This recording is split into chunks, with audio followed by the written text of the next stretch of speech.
Ukraine युद्ध के 400 दिन पूरे हो गए। इन 400 दिनों में भी पुतिन कीव पर कब्जा नहीं कर पाए और ना ही ज़ेलेंस्की को घुटनों पर ला पाए। हालांकि इस जंग से रूस को इतना फायदा जरूर हुआ है कि उसने यूक्रेन की 18% बेशकीमती जमीन पर कब्जा कर लिया है, जिसे दोबारा हासिल करना ज़ेलेंस्की के बस की बात नहीं है।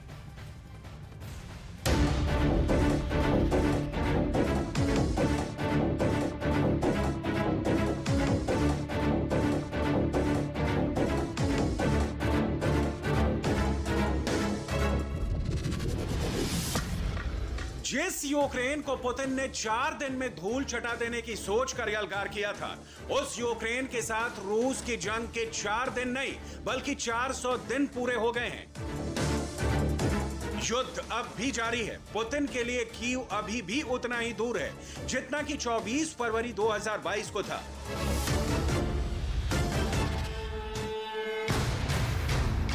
इन 400 दिनों की जंग में फर्क सिर्फ पड़ा है कि यूक्रेन की 18% जमीन यानी करीब 40,000 वर्ग मील पर रूस ने कब्जा जमा लिया है। इसी कब्जे को बरकरार रखने के लिए अब असली युद्ध जारी है। ज़ेलेंस्की हर कीमत पर रूस की घुसपैठ को अपनी सीमा से बेदखल करने पर आमादा है।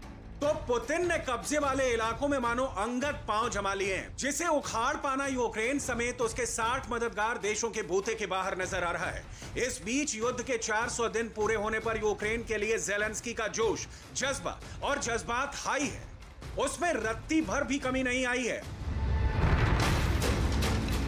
अपने देश पर रूस के हमले के 400 दिन पूरे होने की पूर्व संध्या पर ज़ेलेंस्की ने देश की जनता को संबोधित किया और एक बार फिर रूस को ललकारते हुए कहा कि जीत तो यूक्रेन की ही होगी।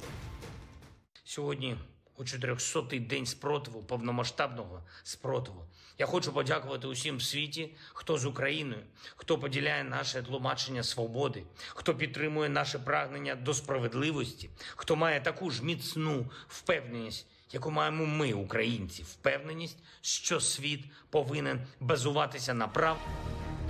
इन 400 दिनों की जंग में ज़ेलेंस्की का हर दिन पुतिन के हमलों से बचने की रणनीति बनाते गुजरा। यूक्रेन की जमीन पर कब्जा जमाए बैठे रूसी फौज को खदेड़ने में गुजरा और वॉर फ्रंट पर जाकर अपनी जाबाज फौज का हौसला बढ़ाते हुए गुजरा। यही वजह है कि रूस के मुकाबले कमजोर होते हुए भी यूक्रेन की सेना के हौसले बुलंद हैं, क्योंकि उनका लीडर, उनका सेनापति, उनका चहेता राजनेता वोलोदिमीर ज़ेलेंस्की वॉर फ्रंट पर खड़े होकर पावरफुल पुतिन को ललकारता है। Поваги і миру. Ось чому Україна переможе. Бо свобода і справедливість, людяність і повага, заслужений народом мир мають перемогти. Цей день, як і будь-який із 400, був у мене максимально активним на зв'язку з командувачами, з розвідкою, нарадою. 400 दिनों के युद्ध में यूक्रेन और रूस ने क्या खोया और क्या पाया, इसका लेखा जोखा देखें तो आप समझ जाएंगे कि इन दोनों देशों ने 15 महीनों की जंग की कितनी भारी कीमत चुकाई है। यूक्रेन का दावा है कि इन 400 दिनों की जंग में रूस के करीब 2.25 लाख सैनिक मारे गए, करीब 7,000 रूसी आर्मर्ड प्रोटेक्ट व्हीकल बर्बाद हो गए, 3600 से ज्यादा रूसी टैंक तबाह हो गए और 5,500 से ज्यादा रूसी टैंकर नष्ट हो गए। करीब 2700 रूसी तोप, करीब 2200 ड्रोन, 526 से ज्यादा MLR system, 306 fighter jet, 291 helicopter, 991 cruise missile और ब्लैक सी में 18 रूसी नाव तबाह कर दी गई। इतना कुछ खोने की कीमत पर रूस ने पाया है यूक्रेन की वो कीमती जमीन, जिसे वापस पाने के लिए ज़ेलेंस्की ठीक वैसे ही तड़प रहे हैं जैसे पानी के बिना मछली।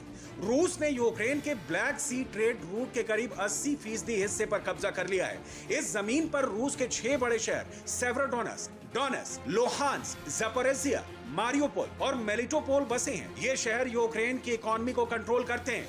दुनिया भर के करीब 60 देश युद्ध में यूक्रेन को सपोर्ट कर रहे हैं, फिर भी अकेला रूस यूक्रेन समेत उन सभी 60 देशों पर भारी है।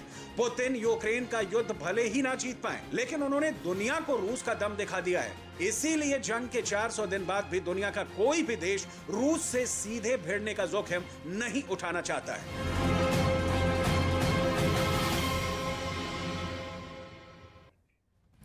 रूस यूक्रेन में जारी जंग के करीब 400 दिन पूरे हो गए। इस दौरान यूक्रेन को भारी नुकसान हुआ। यूक्रेन के कई शहर खंडर में तब्दील हो गए। हालांकि 400 दिन बीत जाने के बाद भी रूस अभी भी यूक्रेन में अपने लक्ष्य से काफी दूर बना हुआ है। जंग में सिर्फ यूक्रेन को ही नहीं बल्कि पुतिन को भी भारी नुकसान उठाना पड़ा है। दावे के मुताबिक जंग में अब तक 3 लाख से ज्यादा लोगों की मौत हुई है, जबकि 66 लाख से ज्यादा लोग बेघर हो गए हैं। इस बीच रूस को करीब 6 ट्रिलियन डॉलर, माफ कीजिएगा 9 ट्रिलियन डॉलर यानी भारतीय रुपयों में 740 लाख करोड़ का नुकसान हुआ है। और इस बीच इस वक्त की सबसे बड़ी खबर आपको बता दें, फिनलैंड की नेटो में जाने का रास्ता साफ हो चुका है। आखिरी रोड़ा भी हट गया है। तुर्की की सांसद ने फिनलैंड की नेटो में शामिल होने के प्रस्ताव को पास कर दिया है। अब नेटो के सभी देशों की मंजूरी मिलने के बाद फिनलैंड को कभी भी नेटो की सदस्यता मिल सकती है। हालांकि रूस पहले भी फिनलैंड को और स्वीडन को धमका चुका है। ऐसे में आशंका है कि मॉस्को फिनलैंड और नेटो को सबक सिखाने के लिए बड़ा कदम उठा सकता है।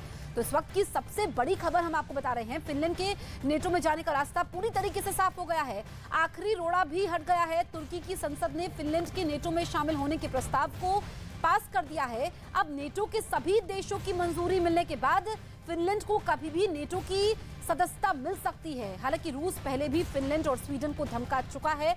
ऐसे में आशंका इस बात की है कि मॉस्को फिनलैंड और नेटो को सबक सिखाने के लिए बड़ा कदम भी उठा सकता है।